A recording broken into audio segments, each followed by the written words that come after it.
Right now, you're hearing music from my brand new Ableton Live pack called Dream Organ. Dream Organ is a collection of lush, dreamy, spacious sounds created from samples of the Yamaha PS20 organ synth. The Yamaha PS20 is very popular in the dream pop genre, and it was made famous by the band Beach House. It's featured on a lot of their music. It's got some really cool, warm sounds, kind of toyish at times.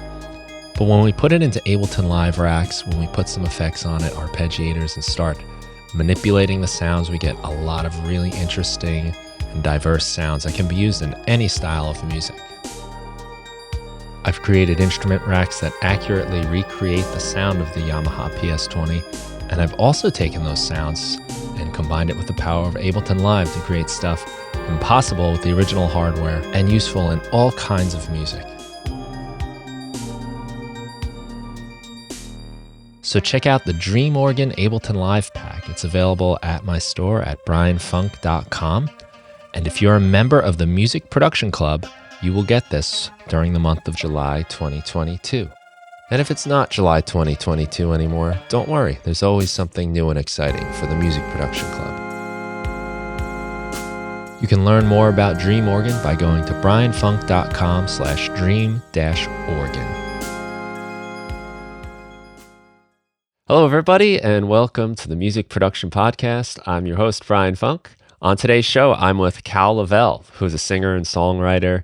She's in London right now, but I think you're also from Ireland, Dublin, and maybe I'll let Dublin. I sound like I'm Dublin. But she's really got some great songs, beautiful music. She's doing International Busking Day, which she's going to tell us about.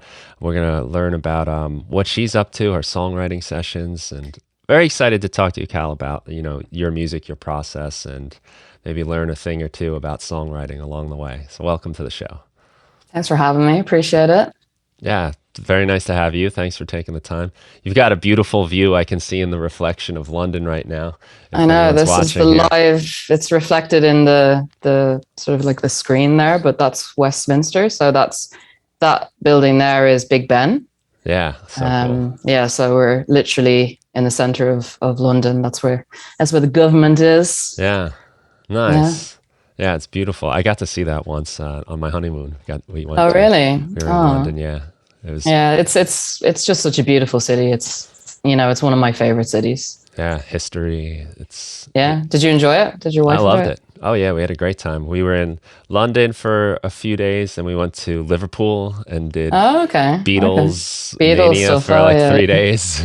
Yeah. Oh, amazing. But I forgot to go to Abbey Road while I was in London because I had this whole mindset of I'm going to do the Beatles stuff in Liverpool. So, we just weren't thinking about that while we were in London. But that's for your next trip. You need stuff to do for the next trips. Right. So you can get your picture on the zebra crossing. Right. It's very busy there because it's like a normal road, and then like people are like trying to get their pictures where it's like boop, boop. Like, so yeah, you could maybe go at night and be super quiet maybe. Yeah. Or like really, really early in the morning, like 4 a.m. and just get your picture. That'd be so cool. I think there's a live stream of that right on the internet somewhere. Maybe. And you can watch it. There's just people trying to get in step and yeah, it's cute, isn't it? Yeah, it's so fun. So you've got a lot of cool stuff going on. Before we started, you were just showing me your foldable guitar, which I think it's an acoustic guitar, and it looks and sounds great, and completely folds up so you can stick it in a backpack. I think it's kind of a cool symbol of like what you do in your work and, the busking thing as well. A lot of traveling, Yeah, maybe I can ask you to just sort of tell me about your work, your kind of spot in this musical world here. So basically I've been just writing music since I was super young, and I taught myself guitar. No one in my family at the time wrote songs or played instruments. No, they didn't. So I don't know. One of my sisters had a boyfriend who was in a band, who was in a death metal band. Nice. Every parent's dream, right? Yeah. So I think he probably influenced maybe thinking that music could be a career. You could do it. So you see it on the TV, and I remember watching festivals and stuff and thinking, wow, like I'd love to be up there and kind of imagining myself on a stage. But then when someone is actually coming into the house with their guitar and they're going off on tour, like he was going off on tours in Germany and stuff like that, you kind of think, oh, okay, so this is something people do. So I think probably the spark there was maybe that it is kind of something that, you know, would be possible. And then I just did like competitions when I was young, like with just my original songs, and then went to music college and then just started doing it really, you know. And then moved to London and just have had so many opportunities, met so many like talented people, like got a really amazing group of really talented friends, and we would be gigging all over the place. And I ran music nights. I've run nights in London, and that kind of built a community as well. And I've just been touring and writing. And then obviously recently, I got a writing credit on an Ed Sheeran song, and then that led to being signed to Sony Publishing. And yeah, now I'm writing with loads of talented people, and yeah, this kind of another start of a journey, I guess. You know what I mean? Because normally I was just writing for myself, and I would write alone, or I would write just with friends, you know? So now I'm actually going in rooms with complete strangers and being like, let's write a song, you know what I mean? But I think it suits my personality. What I've realized is like, yeah, it suits my personality because I'm quite sort of, I go deep quick, you know, I'm very open. There's nothing, I'm very like what you see is what you get. And I think people know that when I get in a room. So we end up, you know, writing a song in a day, but it's good. Like it's, you know, I always feel like every song needs an element of truth, you know, and I think songs with an element of truth or full truth have a resonance because it's just all energy, isn't it? Like we're energy, our interactions, the music that we create, it's just all energy, you know? So I find it a really interesting process. It's also challenging and it's different. So that keeps me excited, you know, and I like change. I know some people don't like change, but for me, traveling around and going to this studio one day and this studio the next day, I find it exciting. It keeps me, you know, interested in, you know, the whole process, I guess, you know what I mean? Yeah, yeah. Well, it's good because, you know, change is the one thing that is constant in life, right? Yeah, So, yeah. So I just ride the wave really, which is kind of is handy to be doing this job because I'm sure, as you know, like doing music is you know, it can be a stormy sea and your boat gets damaged and sometimes you need to go back to port and you know, but it's all about repair, you know, fix the bow and, you know, put the sail back up again and get back out there, you know, because, you know, that's what ships are for. They're for sailing. They're for hitting the odd storm now and again. You know what I mean? That's what life is. You know, it's not just sort of sitting on a boat going nowhere and not having any trouble. You know what I mean? sounds like you're writing a song right now. Sitting on the boat. Yeah, Damaged. you remind me of a poem too. Edgar Lee Masters, Spoon River Anthology. He's got one. Uh, Forgetting the name of the character. Basically, he wrote obituaries for people while they were still alive. That's And amazing. I love that. and not everyone thought it was so amazing though. Really? I think some of them were fictional, but some of them were based on real people. And it's like, well, there was one that really sticks out for me, and it's the same kind of theme about a guy who was a sailboat with the furled sail at dock, you know, afraid to go out. And it's like Okay. you're a sailboat. You're meant to go out and Yeah, brave yeah. the adventure of the sea, but you know, all about like unrealized potential. Yeah. Yeah, no. Yeah, it's yeah, I like that. But I really like that concept, like, because isn't it people are saying like give people their flowers now, right? That's a phrase these days. And I think it's really important. People don't do it enough. Like, you know, someone has to die for you to be like, oh, that was a great guy. He did this for me. You know, why don't you just, you know, text him one day or her and be like, you know what, like you've been a really good friend to me. I just want you to know that. Or like, I love you, or, just tell people while they're here, give them their flowers now, not when it's too late. It's just madness to me. So, you know. Yeah, that's a great point. And I've had the unfortunate experience of being through a few wakes and funerals in the last month or so, and Really? yeah, it's just that's that kind of thing, you know. Mm. It does change your way of thinking, and honestly, I find myself kind of ironically feeling lighter and happier, you know, just even though it's terrible situations, but just sort of like a wow, isn't the breeze beautiful today? You know, just Yeah. a Makes simple you thing. appreciate. Yeah, just Yeah. a simple thing, you know, coming over Yeah. you. Just, Yeah. No, I think it makes you grateful, doesn't it? I yeah. know in the pandemic, I would just be walking in the park and just have a thought of like, wow, I'm so lucky that I can Mm, walk, just use my legs. I'm so lucky I can get out of bed in the morning. You know what I mean? yeah. Like we get so caught up in the A to the B to the A to the B and our troubles and our issues. And, like it's just the basic things that we need, like, like health, family, loved ones, doing the things that we enjoy, like a roof over your head.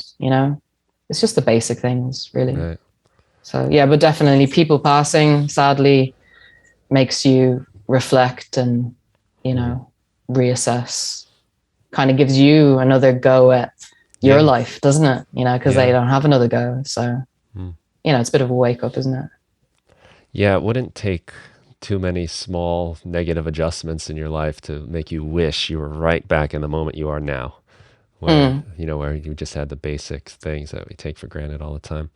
mm-hmm. And I think that's, you know, when I go, I would be happy if like I left people feeling happy, like saying like, you know what, it's great to be alive. It's good. It's a good Yeah, day, you yeah. know. Yeah, It's it's kind of a positive, isn't gift. it? Yeah. Yeah, yeah. Yeah, no, it's beautiful. Hmm. There used to be this there used to be this beautiful, really calm, lovely Jewish graveyard near my house in Ireland when I was growing up, and I used to just like go there and just like walk around because it's just so tranquil. And I remember one of the inscriptions on one of the headstones said, "To live in hearts you leave behind is not to die." To live in hearts you leave behind is not to die. And I just thought Hmm. that was so beautiful. And I think that's what it's about, isn't it? It's just, if people think of you fondly when you pass or feel like you've had some kind of, you've made some kind of change to their life, then you don't die. You kind of live on, in Yeah. their memories and their hearts. So I thought it was beautiful. I always remembered it. Yeah. Yeah. There's that saying too. You don't really die until the last person uh, who Yeah, yeah. remembers you. But I think also, even if you know the ripples thing, you know, like everything you do ripples out. Or, you know, if you Mm. and I have a nice time together on this podcast, I leave here feeling, oh, good, and I'm a little nicer to someone else, and Yeah, that exactly. That's how it passes on. works. Yeah, Yeah. 100%. 100%. Hmm. It's energy, energy. Energy. Yeah. Yeah. You said that. I thought that might be I wrote the word down after you said that because I thought it was an interesting thing. I've always kind of said like that, like when I play live, playing music, like with band or, you know, whatever you're doing, like to really pay attention to like the energy, because that's Mm, contagious. And when mm, you're on the stage, you have the microphone and the PA system, you're kind of in control of a lot of the energy in the mm-hmm, room. mm-hmm, And you know, music definitely has that going for it. mm. Is that something you look for in like a songwriting when you're writing a song? Are you like trying to go for a certain energy, is or does that kind of come as like a byproduct of?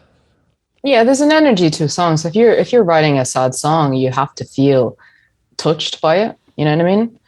Um, and if you're writing like something that's really like upbeat, then you're kind of imagining the crowd in your mind and thinking, okay, well, this is the part that they're going to be like singing along to, and you're imagining it.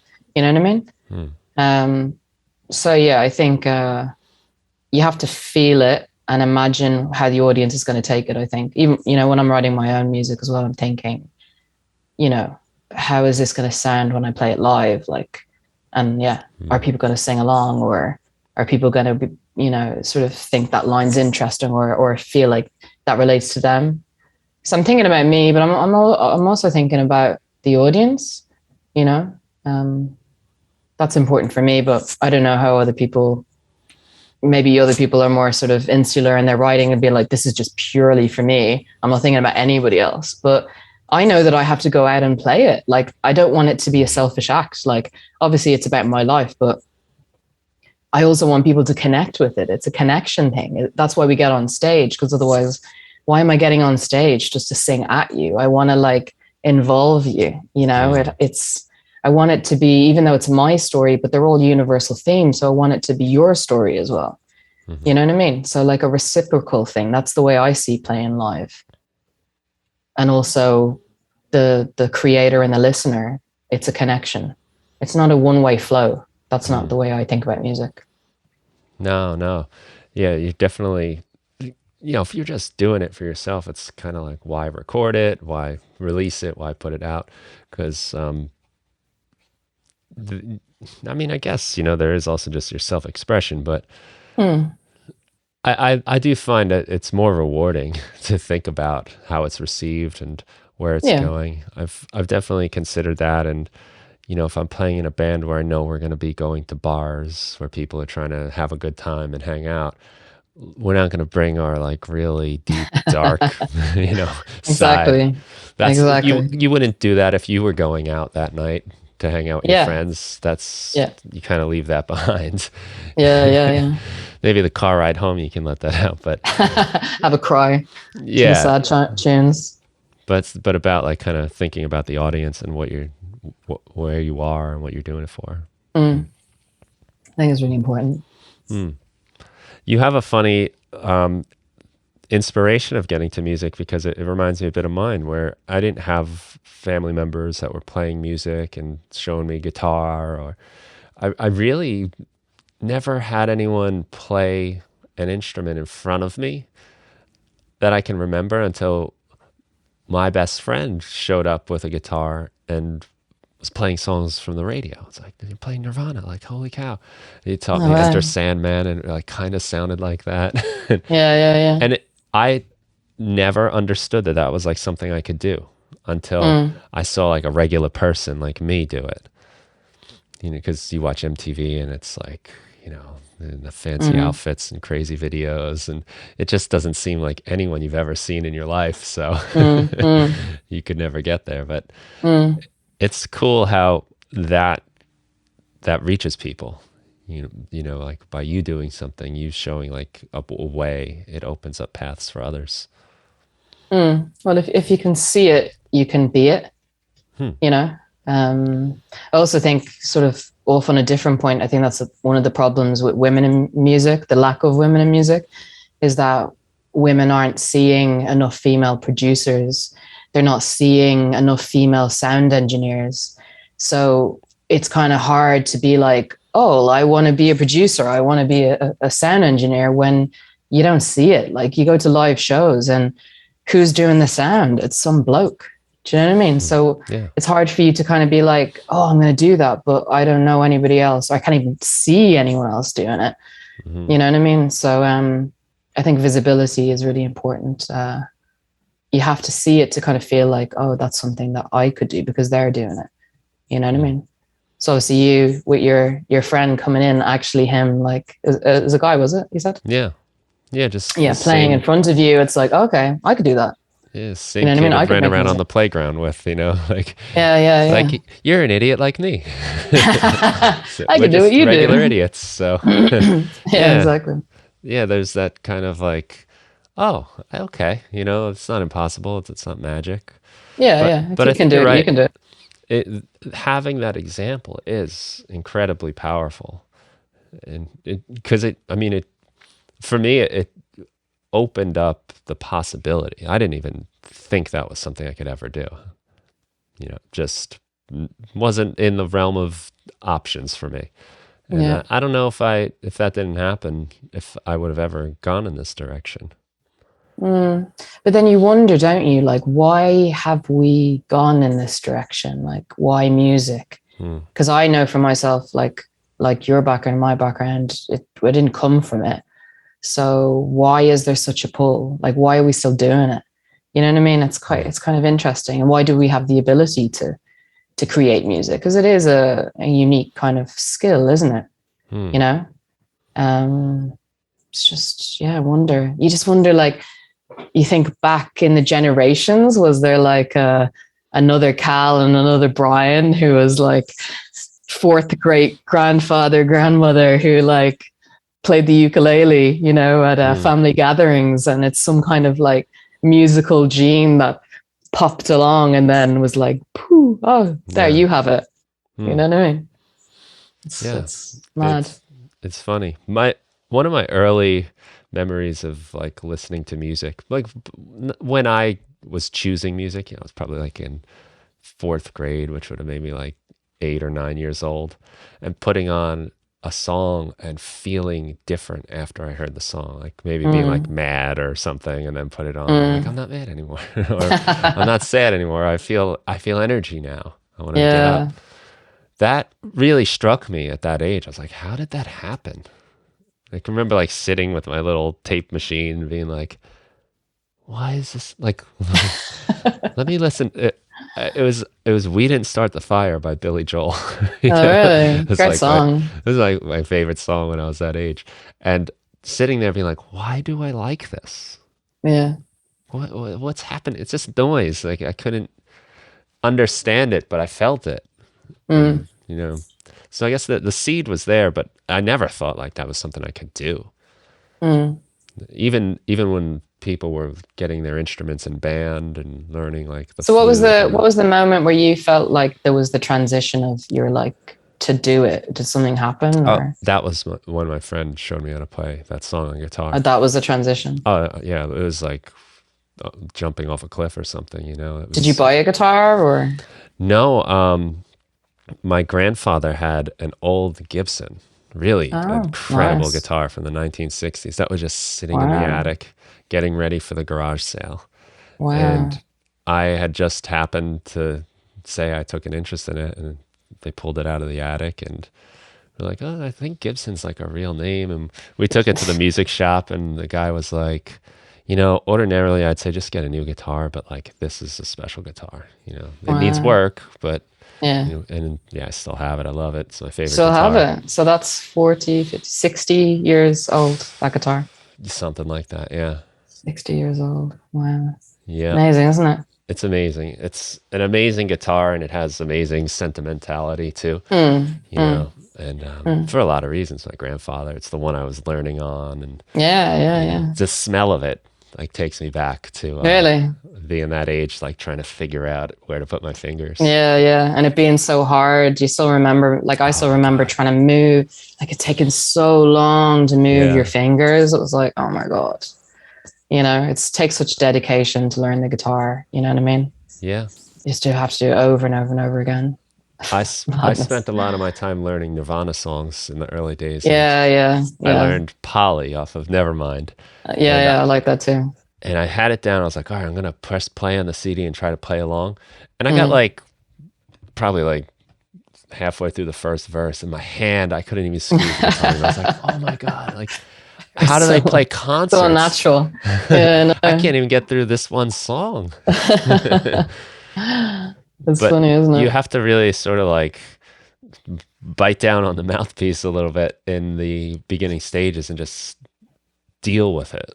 Um, Yeah, I yeah, think it's the hardest part, getting the hand muscles, the finger calluses. yeah, yeah.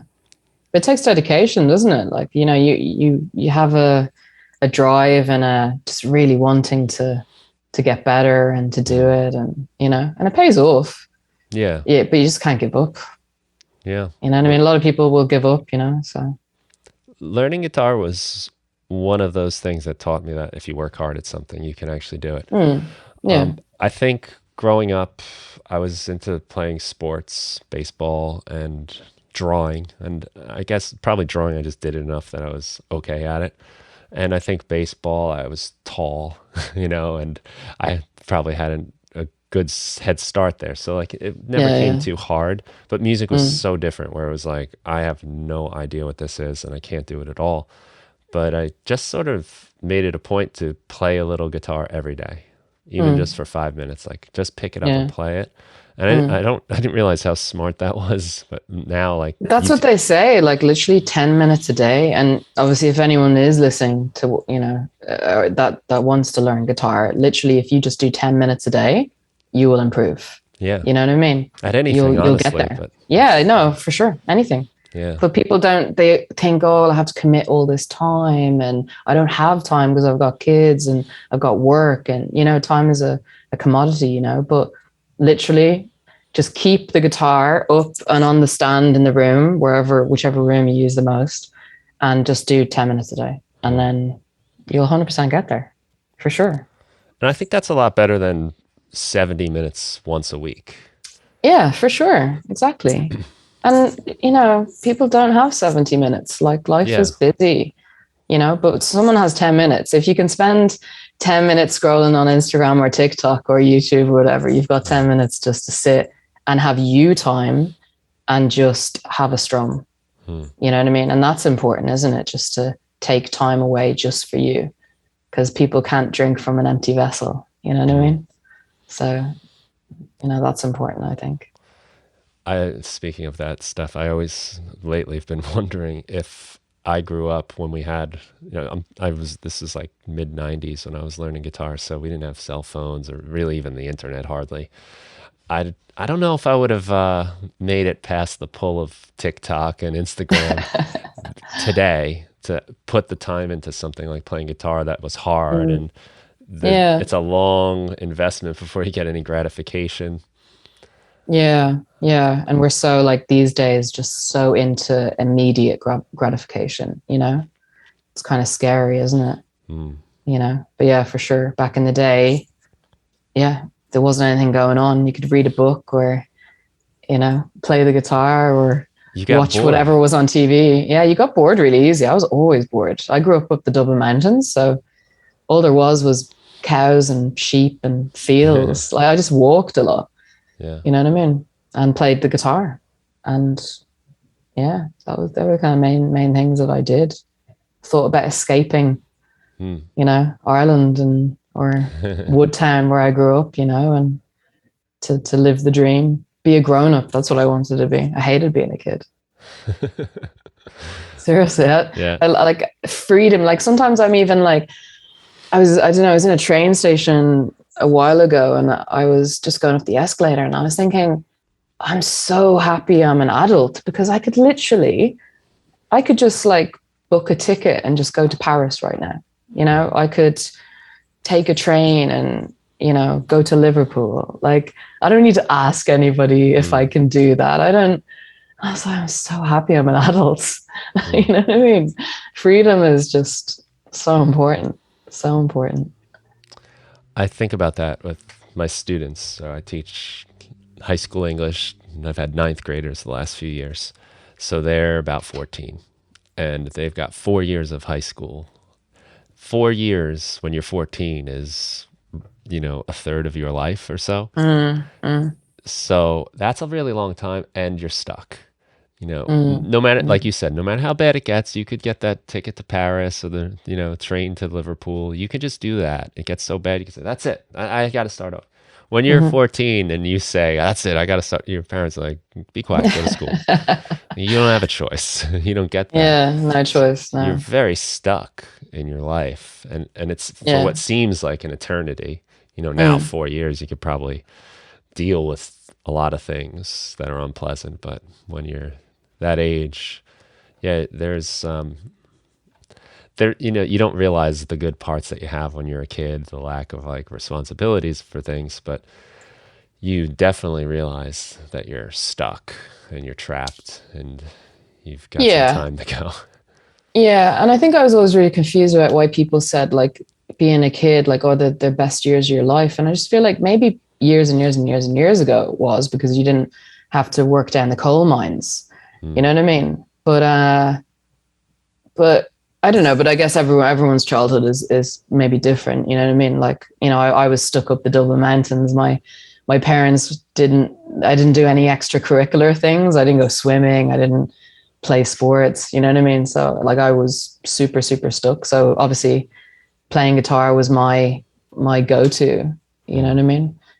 But yeah, there's definitely a lack of choice. But I remember definitely like 15, 16 were the real formative years of music, just like properly bursting into my life, because I had a best friend at the time called Maria J, and she was just really big into music, very eccentric. And she introduced me to like Amy Mann and Tori Amos and Damien Rice and Counting Crows and like all these bands, you know what I mean? And it just, you know, just brightened up my life and gave it meaning. And I think she was really pivotal in kind of, I don't know, sort of teaching me about music and bands and artists, and you know what I mean? And then that had a knock-on effect, and then of what I was writing, you know what I mean? Like, I loved Damien Rice, and I definitely wanted to, to write like him, you know what I mean? And it was funny, like then when I was probably about 18, I happened to go to an open mic in Dublin with some friends, and Damien Rice was there. And I played a couple of songs. Like I played two songs, and one of them was definitely a song of mine called Blue Lagoon.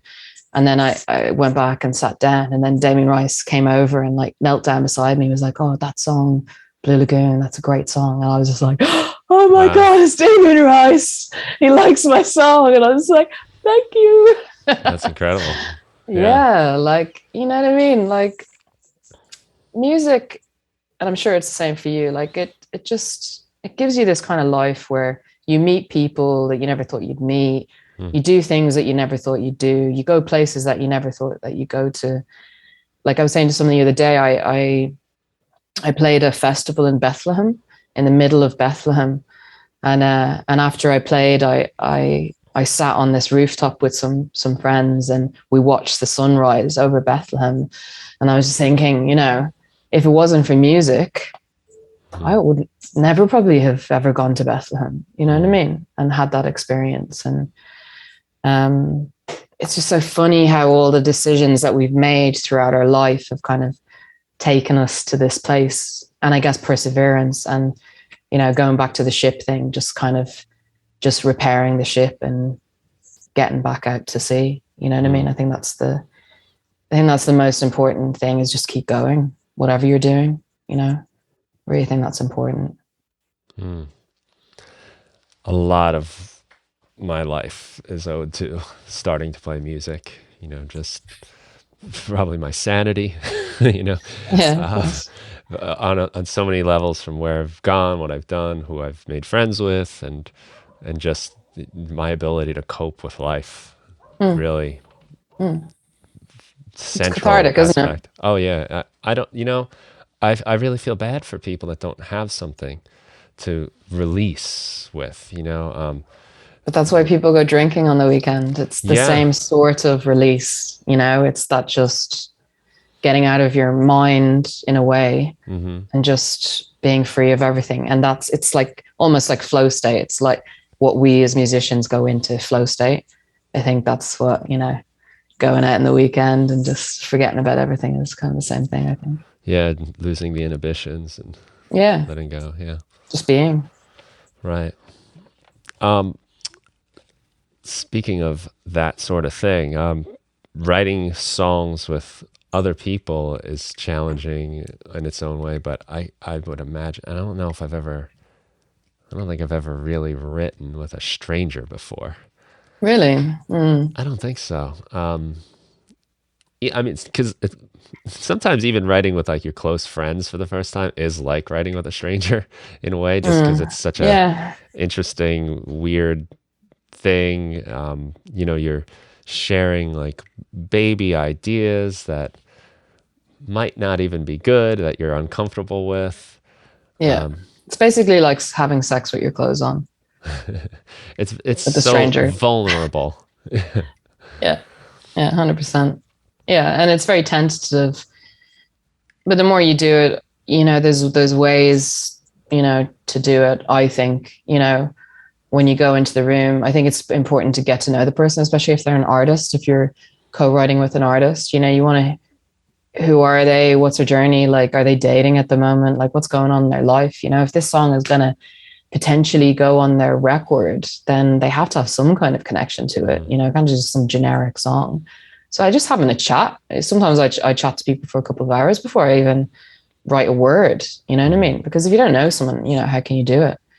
And then like, I'm always like saying like, oh, like, what about like, oh, it's just an idea. Like, we don't have to go with it, but it could be shit. But like, what about this, I think it's really important to just kind of try and be brave and just put your ideas across, because even if it's not the right line or the right word, it might then spark them to go, oh, but what about this? You know what I mean? It'll spark an idea. So basically, no idea is a bad idea. As long as you're putting things, not for the sake of it, but putting words, putting a line, putting even a conceptual idea into the room, it could spark it into what, the right line is, or the right word. So I think you have to be brave. If you're too shy, like, it won't work. You have to be both brave and be vulnerable and just try. You're both trying. And I think it's also important to be respectful. So if someone does say something that, you think, that's a bit cheesy or whatever, like, you should be like, oh, okay. And I always try it, so it's like trying the verse. It's like, and I'll, try the line and be like, yeah, I think we're nearly there. It's like, it's going in the right direction, but it's not quite the right thing. I think we can kind of do a bit better. So it's just, it's about mutual respect, I think. Because you both want the same goal at the end of the day, to write, a great song, so, but it's amazing. I think, having this process with Sony and getting in with artists, it's amazing, because the standard is very high. So when I go in rooms with people, I have a methodology of the way I kind of work, and they do too. And it's very much like, it's very professional, if you know what I mean. It's kind of, we've all been doing this for many, many years. And yeah, I think it just flows really well. It flows. I think really, In those situations, are you generally writing music for that other person to perform? It depends. If you're in a room with an artist, generally it will be for them. But if they feel like it's not for them, then it will go out to pitch, and then some other artist could take it. Or I could just be in with a producer and I'll vocal it. And then again, it will go to pitch. Or if it's like a dance tune, then you never know, maybe it would go out with my vocals on it. You just don't know, really. You know what I mean? It's kind of up to other people to decide. And, and even if you do a song with an artist and the artist is like, this is a great song, it's not even just their opinion that is important in the mix. It's like their record label, their publisher, if their publisher is different, their manager, like, what does everyone else think about it? Does it fit their sound at the moment? Does it fit the release schedule? You know what I mean? So I think also in the writing process, I find you can't focus too much on where these songs are going to go, because if you do, you'll go mad and you'll burn out. What you have to do is just take every day as it comes, and what will be. Like, you cannot control things, and that's just a general life thing, isn't it? Really, like, we don't have much control over things. So I think I think it's just, the most important thing is to make great art and let other people decide if it's good or bad. I think that's a quote from Andy Warhol. Yeah. I've heard that said in a similar way that I liked a lot, like outsource the criticism. So it's like not my job to critique it or be decide if it's good or bad. Yeah, I mean, obviously, you want to write a great song. Like, you're not gonna throw anything out, because obviously, you got your name to things. But yeah, at the end of the day, it's the public, it's the industry that needs to decide kind of what's going to happen to it. I mean, it is frustrating. Like, I mean, I'll have, by the end of this year, I'll have written probably over 100 songs, and I mean, I'd be lucky if 5 get released. Mm-hmm. That would be good. Yeah. Yeah, that's a very good percentage, really. 5% of what you do. Well, yeah. Yeah. But, you can imagine if you feel like 40 of those songs are like bangers, you know what I mean? And they'll never ever see the light of day. Mm-hmm. It's but you have to, I guess it's like maybe having kids, isn't it? It's like you want to protect them so much and you want the best, but at the end of the day they've got to go out and live, their own life and have their own path. You can't covet the songs, you can't covet your children, so you just have to let them go. I like that way of thinking. It almost, there might be a way of looking at it that sort of makes you feel powerless, but in that, like, you can't control it, so you can't. But I like that because it helps me just let things be whatever they're gonna be. If we're making a song and it starts getting silly and it's nonsense, fine. Like, just let it happen, and you don't have to worry too much. No, maybe it's a little different. I'm not like hired to do this for a record company, so I can make a stupid song and just laugh about it. But I do think there's sort of a weight taken off your shoulder when you look at it that way. You just come and do the best you can, and just do the best you can. What more can you do than your best? You know what I mean? So we're not saying it's easy to let it go, but it's a practice, isn't it? That needs you just need to remind yourself just to let it go, let it be, and everything will be as it should be. Do you show up to a writing session with any sort of idea, maybe, or do you have like so something I do is I just keep collecting these lists of song lyric ideas, song title ideas, techniques I can try in a song. If I hear a song, I like the way they did that song, just keeps building and building and building. I'll write that down. Chord progressions, I have just like a bunch of lists, so that if I've learned, and I guess you probably know the same thing, right? Because like, you have to write that song whether you feel like it or not. You can't always just wait for lightning bolts of inspiration to strike you. You have to get to work. So I rely heavily on these ideas for when I don't have ideas, these lists. Do you come with ideas, or do you base it more off the conversation on the fly? So I have a list of lyric ideas that I've thought of, and it's just in my notes on my phone. So that's there if I need it.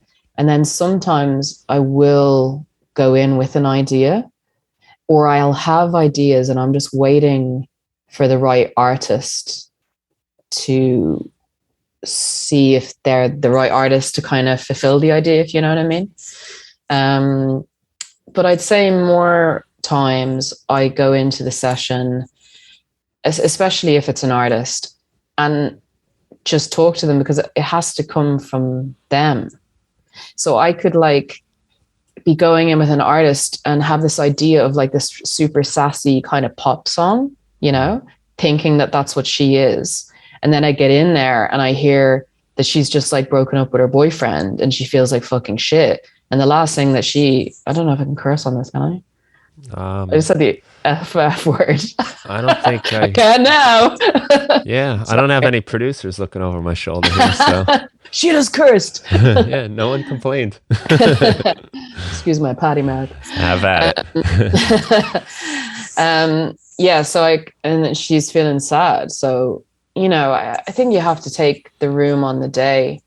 And then if nothing is springing, then obviously I'll go into my notes and kind of think, oh, maybe this could work, whatever. But sometimes, a lot of it a lot of the springboard is the conversation, but also the producer. I think they're really important. So the producer might come up with a like a drum beat or a synth melody, and that will be the springboard for the whole thing because it'll have a vibe. You know what I mean? And that's what is great about it. So that's what happens a lot, actually, is that the producer will kind of like, he'll have maybe come up with something like a beat or whatever, or he'll have a list of waves of bits of things that he kind of has in his back pocket, and we'll go through and be like, okay, that one I think is the vibe, you know. So I think the sonic springboard is actually really important. Yeah, definitely really important for me. Yeah. Yeah. And then meshing the two things together, you know, the sonic springboard with the conversational springboard from the artist. You know, that's the kind of direction you get pointed in. And I know when I sit down here to make music, a lot of times it's like, what am I going to do today? You know, let's try to figure out the breeze and the feeling. And often that's when nothing happens. I just make weird noises, you know? yeah. But when I have any sort of direction, it might just be a sound, some song I heard that had a cool beat that I want to make a beat like that, whatever. It just is always so much more productive when it's like, okay, we have a direction to go. It's not just spinning in circles. And that helps inform. But I like that process too of just talking, you know, just getting a sense of like where we are right now and what are we feeling. And I think you probably get a lot of cool lyric ideas just out of things people say naturally in That's conversation. the thing, and that's the great thing. That's one of the best ways to write, is to have the conversation, and then while they're talking, like it happened yesterday, I had a session yesterday, and it's like, oh, you just said that, like just a sentence that you would say normally, but it sounds cool, and it would make a great lyric, and it's really real, and it would come out of your mouth. You know what I mean? And that's important as well for an artist, because when they're speaking, they're just speaking, and then you'll get something that's very them, even the way they might, you know, use a certain word wrong, but it kind of sounds cool because that's just the way they speak. You know what I mean? So yeah, I I'm love kind when of that happens. listening, you know. I love when, you know, as an English teacher, especially maybe, I love when like the grammar gets a little abused to fit the rhythm or the melody, Yeah, and you yeah, twist it up a little. A lot of fun yeah, things happen out of that. yeah, for sure. There's, you know, sometimes you know, you can break the rules. You know what I mean? It doesn't have to be what it should be, like grammatically. You know, you can do whatever you want, really, Yeah. with That music. was something I noticed in listening to your music is that the lyrics, the vocals felt they just like come out naturally. They get sung and the melodies kind of fit almost with the way you would say it. I don't know if I what would be my question for you, but just I guess like the phrasing is really nicely done in a way that feels very natural. Because I'm thinking in my head when I'm writing of what I'm thinking, you know. So the lyrics, I mean, I wouldn't say I'm like a very poetic lyric writer per se. I'm a very more on the nose, very straight songwriter. I would say it's more stuff I would say that's real. Like when we're having a conversation, you know, and I'm telling you about this or that, it would be something I would say. You know what I mean? It's I just want to get to the truth of the matter, the truth of the feeling. You know, I'm not there to sort of impress you with my metaphors and similes. You know what I mean? Some people can, and I find it amazing, and it's very intellectual writing. But I'm more the emotion and kind of more on the nose, I'd say. You know? Do you think that fits well with having a writing deal for someone like Sony, who I'm sure Sony, they're looking for hit songs, right? Does that affect the way you look at it? You know, I think like a lot of like big pop music, can't really be cloaked in too many metaphors, because then it gets missed. You know, that you have to, because you have to dig a little deeper sometimes for that stuff. Yeah, I mean, pop music, what the listener really wants to hear is kind of simplicity in a way, you know, and just core emotion. So for me, the way I write actually lends itself really well. Like I'm writing a lot of pop now because I do have pop sensibilities, you know what I mean? So my style of writing actually does work well for what I'm doing. Because I'm not trying to be super, super clever. You know what I mean? I think my strength is my simplicity and straightforwardness in describing really complex human emotions in a simple way. I think that's probably, hopefully, what I do. One hopes. You Yeah, know, so, and pop is popular, it's accessible, right. you know, so yeah, yeah. Yeah, like I think there's a reason why, you know, someone like Leonard Cohen wasn't tearing up the number one spots on the chart. But when Yeah, you can like sit but down with what astounding, yeah. he does and just like be like, wow. Oh yeah, for sure. You Like gotta he's a put a little poet, wasn't into it he? though. Yeah, He I was a think poet, you know, like just extraordinary. I do Yeah, think of extraordinary. lyrics as being much different than poetry because they're to music, they're to the melody, and they're Hmm. meant to be heard. You know, you don't read the lyrics 90% of the time before you hear a song. It's like reading the screenplay before you see the movie. You're supposed to hear them. Mm. But you know, someone like that has just a way of somehow merging the two art forms in that way. But I think it takes a little more work on the listener's part before you have that like, wow, I get it. You got to sort of crack the egg open a little bit. Mm. But I think there's something really cool about being able to get to those like deep places quickly, you know, Mm. which is what pop music calls for. And Mm. I really think it's a challenge to be direct, brief, and still strike at something that is deep Yeah. and often way below the surface. Yeah. I mean, you've got 3 minutes to describe a real intense emotion or a whole relationship, you know, like, you know, that I guess it takes a certain amount of skill to create a whole scene and a past and a world that someone's in 3 minutes. Hmm. Like how is that even done, you know? But you know, it's obviously done sonically and with, yeah, I guess clever songwriting, you know? Hmm. Mm. Do you find that you get that theme first and then work around it, or do you sometimes get like the first line and you don't know necessarily where we're getting until we start down the path, or maybe it's not neither? I think from my writing, like I'll literally just like pick up the guitar and play some chords, and then it'll be kind of how I'm feeling at the time, and I'll just start singing some lyrics, and then I'll know if it's a sad song or a happy song, and I'll kind of go with that and think, you know, sing about whatever I feel at the moment, you know. Whereas I think with writing with other people, yeah, it just depends on the conversation, I guess, Hmm. where they're at. Um, yeah, yeah, I think so. Yeah. Hmm.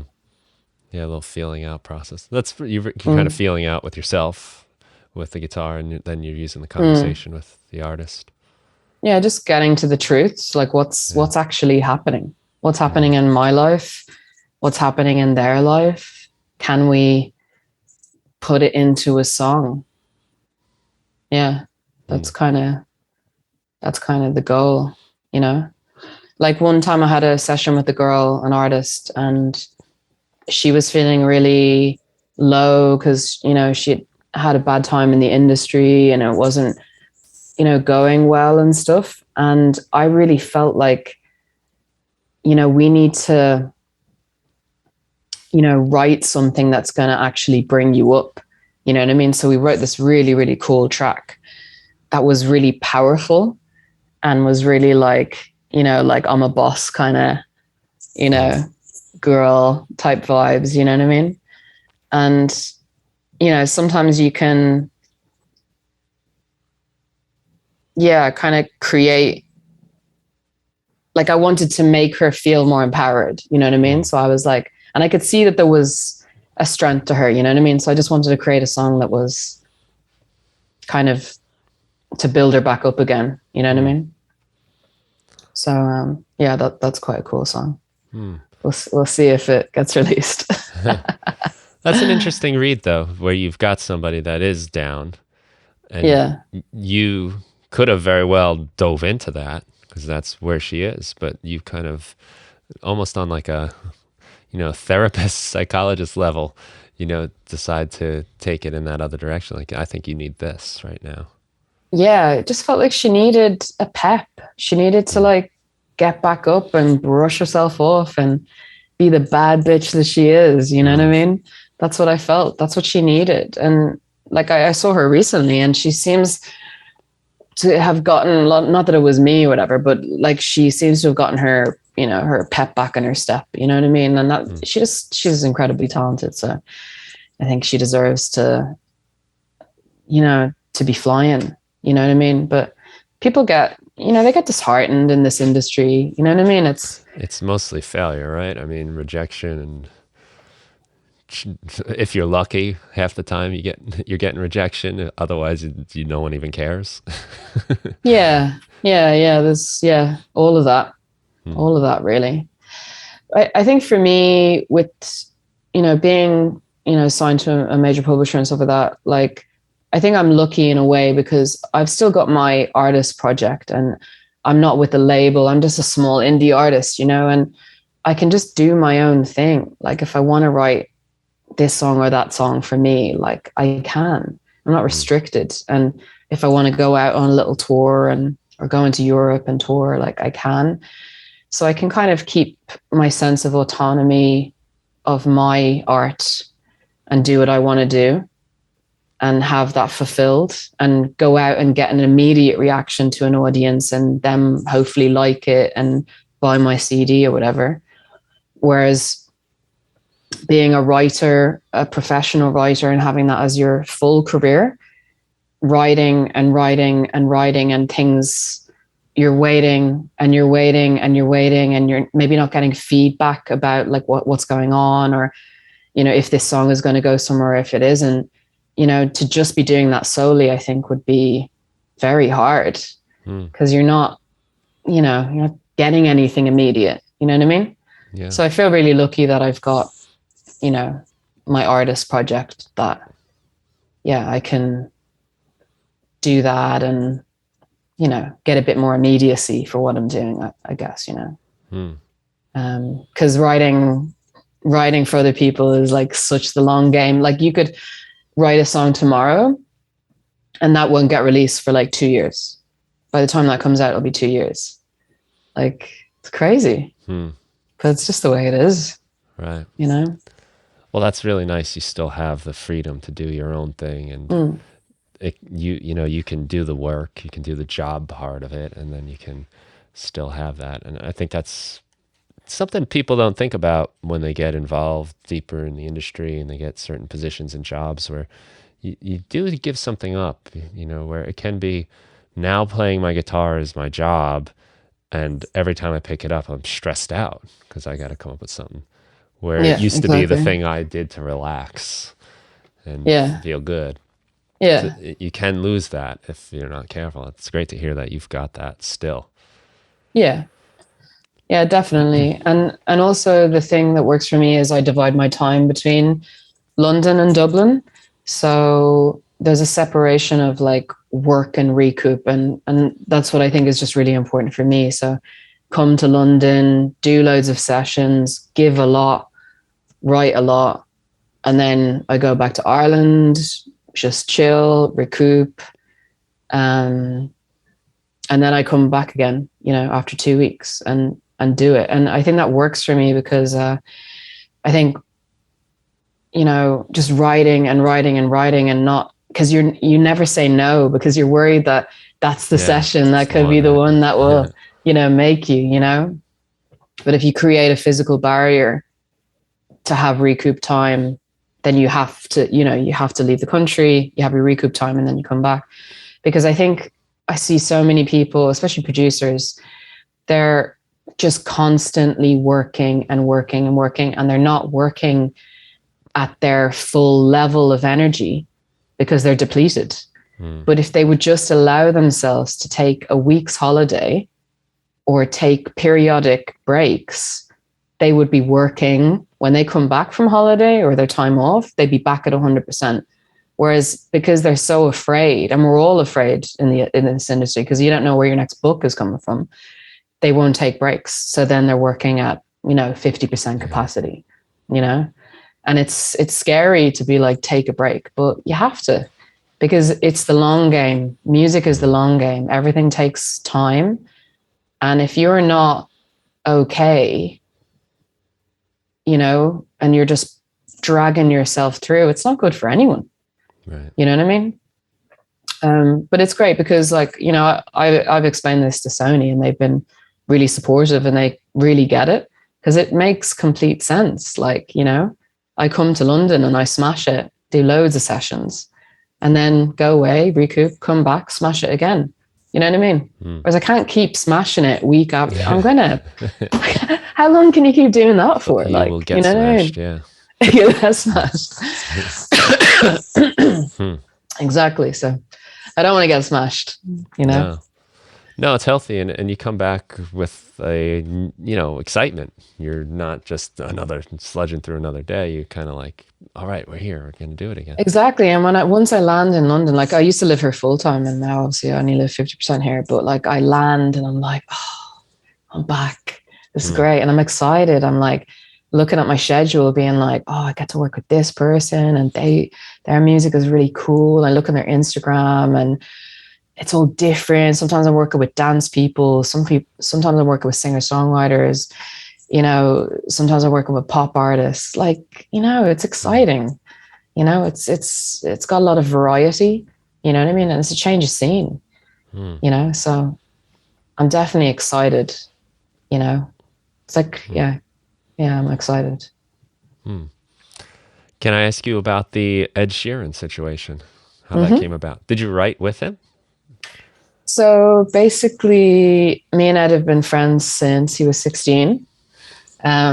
So you got to see him go on a pretty huge journey. Yeah. Let's to go back to what we said earlier about seeing someone and then watch them do it. It's like, oh, okay. Yeah. Go on, I mean, when I met him, so this guy called Kevin Malloy, he used to run a music night in London and Camden, and he basically picked 7 or 8 of his kind of favorite artists that played his acoustic night, and it just happened to be me, happened to be Ed, and then some other people, and we all put money in and rented a minibus, and some of the guys drove, so they took turns in driving, and we just traveled around the UK, slept on people's floors. It was very DIY. And we became friends. But on that first tour, when he was 16, he was playing You Need Me, that song? And he was using the loop station and everything. And I was just he was unreal. He was really unreal. And we played 3 nights at the Edinburgh Fringe Festival. And I was really on my game. And I went, because we had 3 shows. And then, but because if you know the Edinburgh Fringe Festival, it's got loads of theatre, but it's got loads of music going on as well. There's just lots of cultural stuff going on in the month of August in Edinburgh. And so I went out hustling for more shows. So going around the venues being hey, I'm on tour. Do you have any spots for me to play? And they were like, yeah, cool. And then I was like, oh, I've got this friend. He's really talented. Do you want him to come as well? Because he was just amazing. And I was like, so I got him shows as well. And then I was running my music night, and he would come and play that. And then he took me on his first tour in the UK and Ireland. So yeah, we've known each other a very, very long time. So in a way, that's kind of how Shivers came about, really. Mm. You know what I mean? And I saw it played at Wembley Oh yeah. last week, was it? A week ago or something? Which was just unreal, you know, to hear a song you're involved in being played in Wembley Stadium to whatever 80, 90,000 people or however many people. And it Right. was really cool as well, because I think it was like the third song, and that was the point where like people stood up and Yeah. they like started to clap along. You know, it was like, you know, they because they knew it and they liked it. And I was kind of like looking around and looking at people and being like, this is good, isn't it? Yeah. What You a know what cool I mean? feeling. Yeah, but he's a great person. You know Mm. what I mean? He's been a good friend and a solid friend, and I don't know how he's managed to keep his head being as famous and successful as he is. Oh yeah. I don't. I just can't imagine. I don't know, being that famous. Like, it's weird, and because I just see him as like obviously I'm aware he's really super famous, but like I just see him as Ed. Like I almost still see him as a 16-year-old.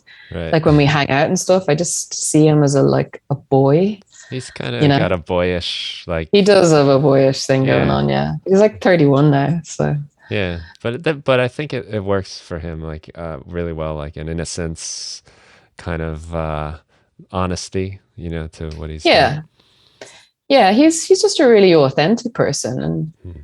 I think like I try and be authentic as well, or I think I'm authentic, and so yeah, and I think everyone we surrounded ourselves with, like, we're all cut from the same cloth. I think there's no bullshit. Like, it's we are what we are, and he is what he is, and he tries to do the right thing, and you know what I mean. He certainly deserves the success, but did I think, you know, when I was seeing him at 16, like, would it be like this? Like, would I be seeing him play at Wembley Stadium? Hmm. I didn't think he'd reach those echelons, you know. Hmm. But I'm so glad he did, because he deserves it. He's a powerhouse. Hmm. Like, not only does he write for himself, but he writes hits for like loads of other people. Like, I mean, you know, he's someone that doesn't need recoup time. He just works and works and works. Like, Yeah. because some people are like that, aren't they? They kind of get energy from going, going, going, going. But Hmm. you know, I'm a battery. I drain down and I need to charge back up again. Right. You know what I mean? Yeah, well, I mean, you know, you mentioned like not wanting to say no. I mean, I'm sure like the wild opportunities that come his way. It's like, yeah, I guess I'll be on Game of Thrones. Yeah, I'll play yeah, Wembley. I'll yeah, okay, yeah. It's hard to, you know, when you have that, you gotta yeah. take it. And I guess you never know when it's going to go away. You know what Yeah, I mean? right. So he knows that, you know, there's a certain probably shelf life to being able to do stadium tours, and you know, he Mm, has a growing family now. You know what I mean? So, but he's a very clever person, you know, and he plans a lot and he has goals. And he knows exactly what he wants to do. He's always known exactly. He always had a plan. You know what I mean? He was telling me back in the day the whole plan, you know, hmm, and he's done it. He's done it. pretty It's cool. amazing. Yeah, Yeah. crazy. Totally crazy. I think, you know, when you're an artist like that, he's not relying on gimmicks or, you know, any, you know, celebrity status or anything like that. He's just doing music and doing great music that is resonating with people. I think you have a longer shelf life in that kind of world as opposed to if, you know, his thing was like wearing funny outfits and dancing on stage, Mm, that would wear off after a while. mm. I think he's one of the best songwriters in the world, you know, Hmm. and I think he's going to go down in history. I mean, he's incredibly prolific. I mean, and he's 31 now. Imagine 30 years time. Like, how old is uh the main guy from the Beatles? What's his name? My brain freeze. Paul McCartney? Paul McCartney. Yeah. How old is he? Is he You're in 80 now? London. Yeah, I think he just turned 80, I believe. Yeah. So recently. imagine, imagine Ed has another, like, 50 years, Yeah. of playing music. Imagine what he's gonna come up with. You know what I mean? It's Mm. extraordinary. He's done so much, so much so far. Like, but he worked the hardest out of all of us. You know what I mean? Mm-hmm. But I think he's been really clever about, like, keeping old friends close. Mm. Um, we still hang out with him, um, and it's nice. And I guess it's a sense of normality as Mm. well, isn't it? You Yeah, know. I'm sure. So I think it's important to have old friends, no matter who you are, really, isn't it? Like, Yeah. I go back to Ireland, and I have friends who I've known since I was a kid, and you kind of think, well, if they're still friends with me, then I mustn't have become too much of an asshole. Right. You know what I mean? So I That's haven't so true. changed too much. Yeah, well, because you can't make friends like that again. I mean, as an adult, even forget if you're Ed Sheeran famous. As an adult, you, Yeah. you just don't make friends with those kinds of roots. They know what you've been through, what happened to you. They have Yeah, they this. became friends with you when you didn't have anything. Like, I mean, Ed never had money. I was always buying Ed drinks. Hmm. Do you know what I mean? He never had money. So we were friends with him because, we liked him, you know. Hmm. There's no reasons. Hmm. So Right. Yeah, the purest of reasons. yeah, You just, just like someone. yeah, you're cool. Yeah, exactly. Let's be friends. So let me ask you a bit about International Busking Day. Can you tell us what that is exactly? So it's an event, a festival in Wembley Park in London. So it's like 12 minutes on the tube from central London. And there's 120 artists playing and 10 stages. Um, and basically, it's celebrating busking and just all the incredibly talented people that play music everywhere and on the streets and, do their thing. And I'm going to be playing on Saturday, the 16th of July at 3:55 for 30 minutes. And yeah, playing a 30-minute set. But yeah, there's just lots of stuff going on. Like, at Wembley Park is where Wembley Stadium is, the iconic stadium in London. And so I'll be playing the sound shell stage, which basically just behind it is Wembley Stadium's beautiful arch. Hmm. So yeah, but there's more than music. There's like circus stuff and mime artists, and just it's a real kind of like great day out, really, and it's free, and it's kind of That's yeah, cool. just kind of cultural, I guess. Yeah, good Do day you out. leave your case open on the stage? No, not for this one. Right. I'm getting paid, so straight fee, Yeah. straight fee. That's cool. It's free for everyone though to go Yeah, see. it's great. I mean, look, it's great. It's great that Wembley Park are, Yeah. giving back, and the public will enjoy it, and we obviously get to perform our art and showcase, and it's good. Yeah, it's really important, isn't it? Really. Well, a lot of the culture of a city is in the busking and the performers on the street, like New York City. I mean, everywhere you go Mm. is, In the tube, subway yeah, stations. subways, yeah, Mm. Penn Yeah, Station.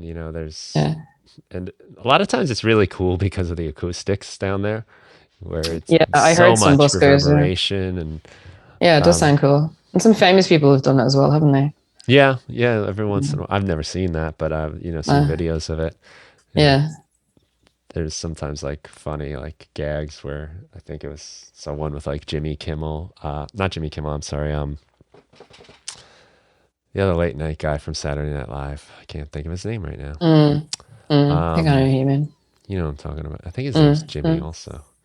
Mm. Well, whatever it is. Fallon, Jimmy Fallon. Yes, yes. Yeah. They dressed up. I think Miley Cyrus dressed up and they were like looked like just Oh characters and yeah, then yeah. I think I saw that. yeah, Yeah. it was pretty cool. But you really can see some amazing stuff happening on the streets, and I think Yeah. it does create like some of the culture of the city. You know, like that's a thing. Like being in the subway is miserable. Like Yeah, you yeah, don't want to yeah, hang out there, but to have like an amazing performer, it'll yeah, make you stick around. It'll make yeah. you like listen and pay attention and enjoy And it could that. also change your day. You know, you could Yeah. be going into the subway or the tube station and feeling like you had a shit day, and then someone's playing like some banging tune or some upbeat Mm. tune, and you kind of, you know, like you were saying earlier, can change your mood. The You energy. know, Mm. yeah, yeah. So I think busking is really important. Like I love it. Like in London, it's great. You know, it does add to the culture. You know, it does, and people are really appreciating it a lot more. You know, like post pandemic, I think people were so starved of live shows that, you know, the buskers were kind of trying to keep going, you know, on the streets of London during the pandemic. You know, it was very hard. But yeah, now I see people just being so much more receptive to buskers, you know, Mm. and really appreciating music and live music, you know.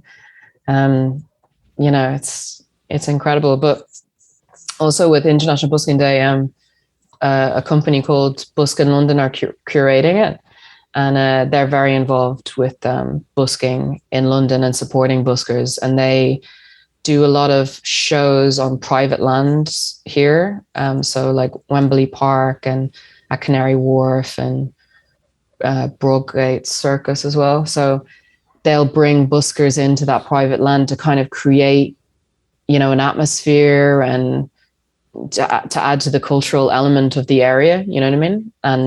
And they'll get the buskers paid by the, you know, the private landowners and stuff to go Mm. there and bus. So, you know, they're a great company. They really kind of keep a lot of buskers paying their rent, you know, Mm. because just playing on the street can be really precarious because you have absolutely no idea how much money you're going to, you know, make that day. And if you've got X amount of rent to pay in the Mm-hmm. month, then, you know, that's hard, you know. So yeah, so what they do is really cool. I really love them. Mm. Is this an annual thing? Yeah, yeah, it's Guessing every busking year. day. Yeah. Yeah, International Busking Day, yeah. It's every Mm. year. So it'll be on next year as well, the year after. And, you know, I'm sure it's Right. gonna get bigger, not better, because it's already amazing. Mm-hmm. Yeah. That's cool. That's cool. And yeah, getting to see live music again is a real treat. And I've haven't seen much myself yet. Just a few Mm. things here or there.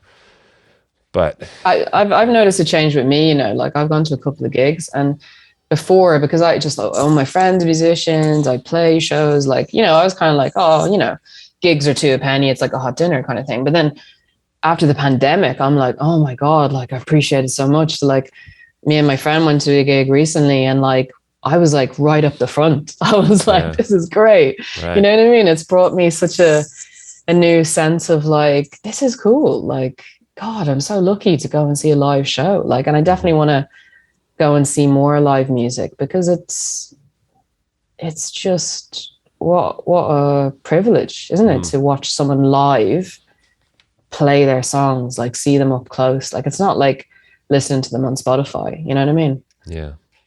So it's definitely made me fall in love with live music all Mm. over again, you know? Yeah. It's again to go back to the energy. It's you can't capture that any other way but to be there and And that gig feel will the never happen sound. again, It'll never happen again. you know, with those people, with whatever they say, or, you know, it'll never Mm. happen. All of you Yeah. in the same room, you know? Yeah. That particular group of people, the combination, the chemistry. Um, Sometimes it just is perfect, and Yeah, no.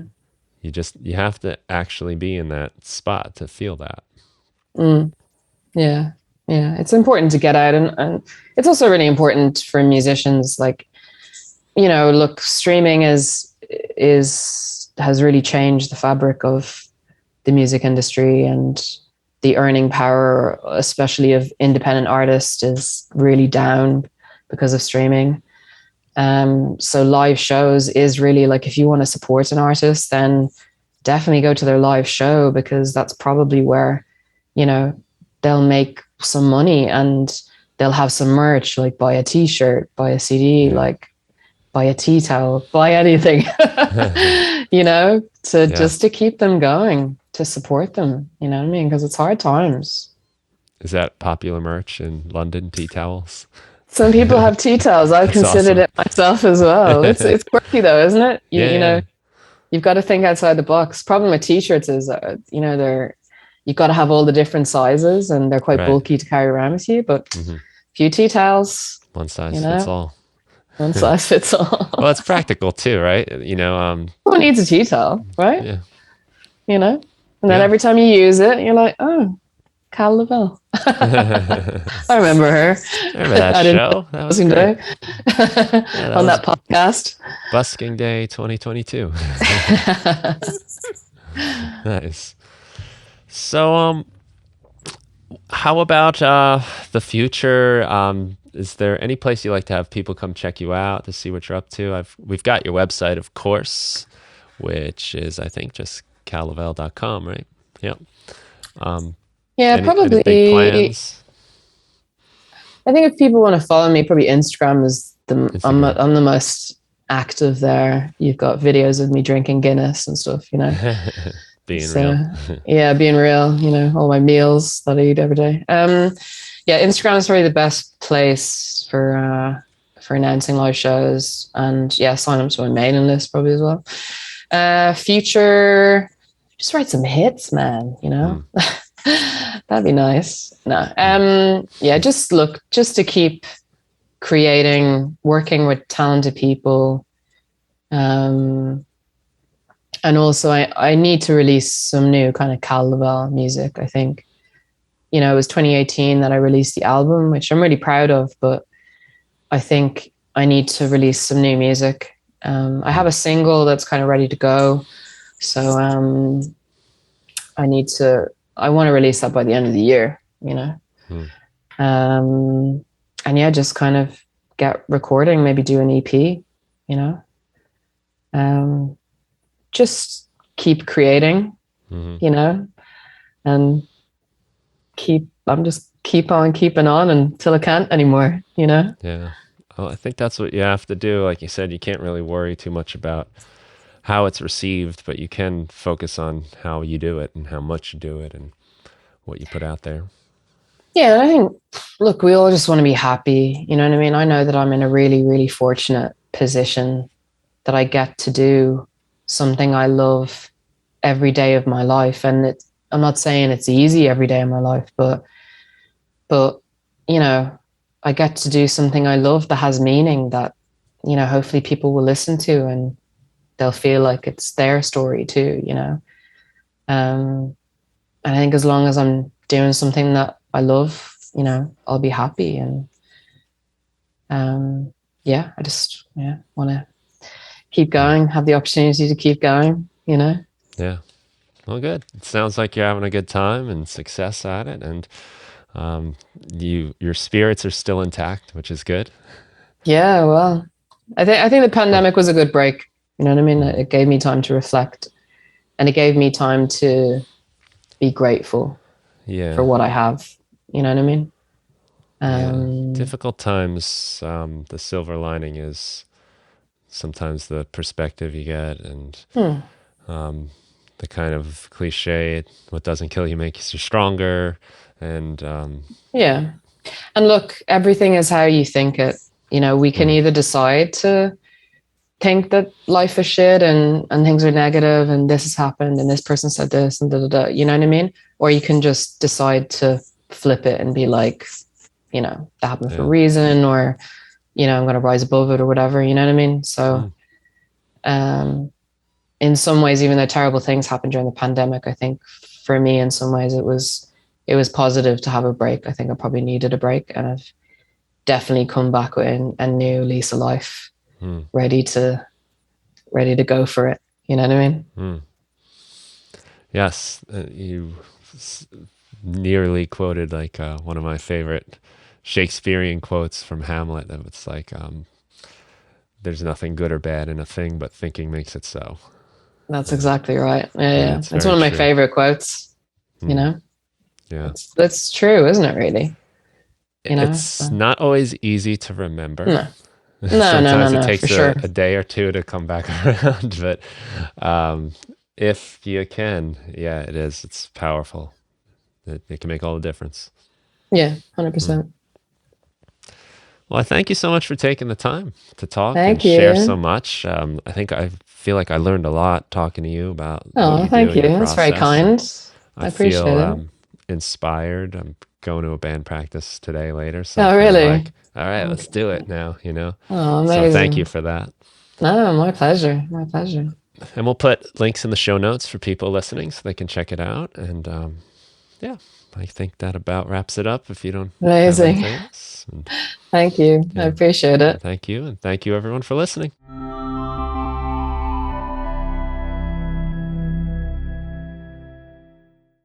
Hey, if you enjoyed the Music Production Podcast, please consider giving it a review on your favorite podcast provider and share it with a friend, somebody that you think might enjoy the show and get something out of it. That would mean a lot to me. And if you want to check out more of my work, including sound packs, tutorials, etc., head over to brianfunk.com. Thanks so much for listening and have a great day.